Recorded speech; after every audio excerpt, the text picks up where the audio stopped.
Welcome everyone to Stevie MD ECG clinical cases workout. Today is the 17th of May, 2024, and I will be explaining um, um, some ECG clinical strip. I shared an ECG strip on figure one, and a lot of people were asking for the interpretation and the diagnosis. So I decided to make this video, and we'll be making subsequent ones to the other ECGs that I posted on figure one. So let's stay tuned. So without much ado, I think we would go straight to the blackboard, to the whiteboard, sorry. All right, so let's do this. So this was a case, a 40-year male patient who complained of anxiety and shortness of breath. So he had a history of atrial fibrillation, and the BP, the blood pressure was normal.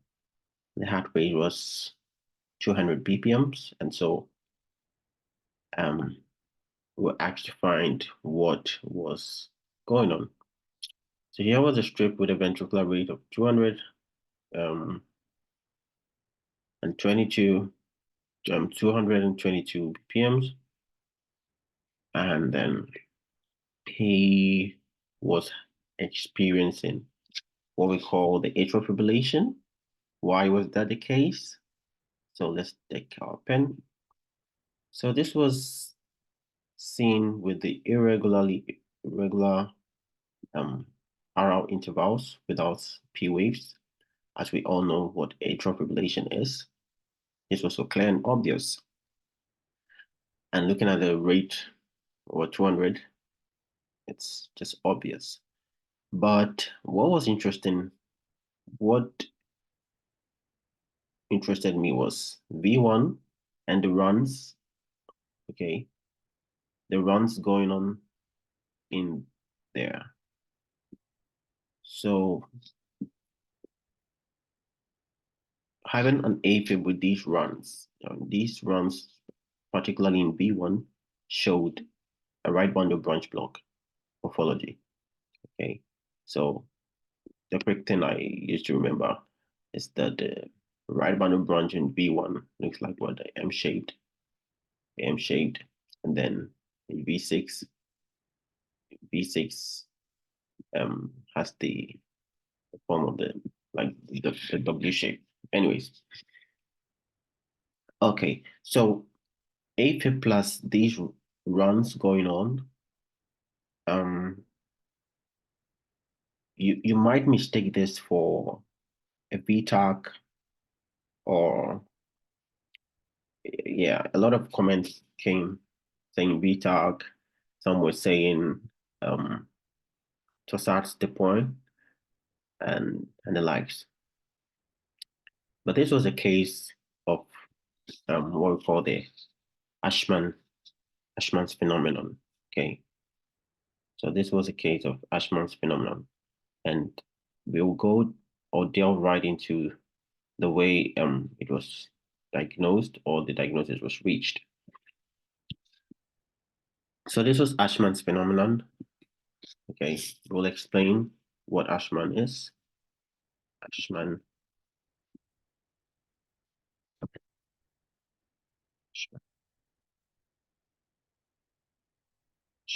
phenomenon.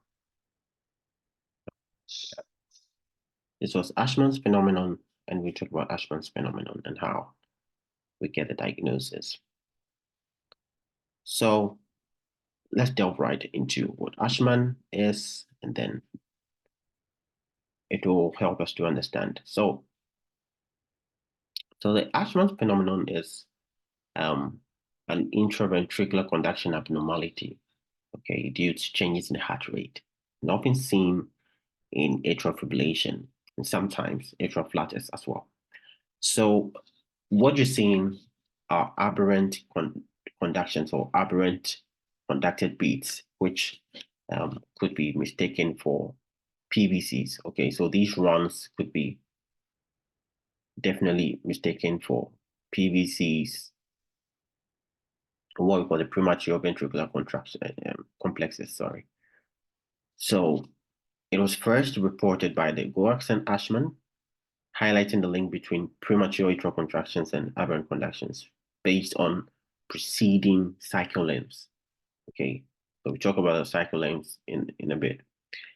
Then the occurrence could occur in any of the supraventricular ventricular rhythms, and it's mostly commonly with atrial fibrillations. Like I said earlier on, it could also be with atrial flutter, okay, but also occasionally in sinus rhythm, okay, occasionally in sinus rhythm. The mechanism that it occurs is the one, it occurs following a long short cycle, particularly a short long to short cycles. Okay. So when you see the strip here, you could see from 1 hour to 1 hour, I mean the interval, they are not regular. Okay. So you have the short, kind of short, and now this is longer, right? Or you could, okay, let's take it out from the side. That would be better. So you have the short long, okay? That's the short long cycle going on. And then you have another short. So short long, sorry. Then you have another short cycle going on. Oh, why is it giving me this? Okay. Another short cycle going on there, right? And then the next conduction that we have is a right bundle branch block. This one, these ones, okay? And that is what we're talking about in Ashman, okay? So it occurs following a long short cycle, particularly long short cycles. However, the longer RR intervals will lead to longer refractory periods, okay? And then the aberrant conduction occurs when a supraventricular impulse reaches the His-Purkinje system during the refractory period of one of its branches, be it the right bundle branch or the left. But mostly it results in a right bundle branch. So as um, the impulse is coming from the atrium, okay, to the um, His-Purkinje system, it does it during the time of the refractory period. The refractory period could be absolute or during the relative refractory periods, right? So that is where the impulse reaches, and then it gives um, um, an RBB morphology, okay, due to the longer refractory period in the right bundle branch block, sometimes the left bundle branch, which is less common, okay.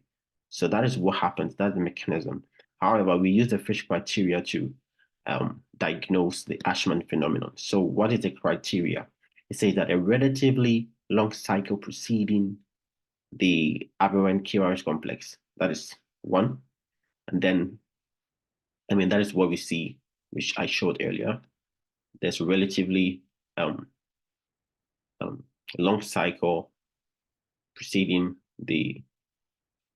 um, the what? The other conduction, okay? A long cycle preceding the aberrant QRS complex. Then the RBB from aberrancy with its normal initial QRS vector, okay? Then we have the irregular coupling of aberrant QRS complexes, which we've seen already, the irregular coupling, these ones, okay? Okay. And then we have the absence of a full compensatory pause. Then we can see that also. So these criteria was used to arrive at the diagnosis of Ashman, right? So the question was also asked that how or how would you manage such a patient with Ashman's phenomenon? It's actually a benign condition, so treatment is not really needed for isolated complexes. Okay, but we do what we call the rate control, and we manage the underlying condition. Okay, so rate control with the antidysphotic medications. I'm sorry, these medications are not required. So you do rate control with, how you would manage the atrial fibrillations, right? So the key take home is that the aberrant ventricular conduction often follows a long to short cycle in atrial fibrillation and other SVTs. Okay, and then it can resemble the NSVT or a PVC. Okay, so typically it manifests with an RBB morphology, and then it's a benign ECG finding that usually responds to rate control. So that was the situation, the diagnosis we arrived at, and it was just so obvious we didn't have to, go further to doing any investigations, going through the TTEs and the likes now. So this was typically Ashman's phenomenon. It was very obvious looking at the runs going on, the runs, mostly the V1, okay, combined with the atrial fibrillation. Yeah, so this was that. And we're going to go on with the other um, conditions that were shared on the figure one, explaining this as I've done now. So just keep in touch to my videos. All right, so that will be that for today. Stay tuned for more. Thank you and have a wonderful weekend. Bye-bye.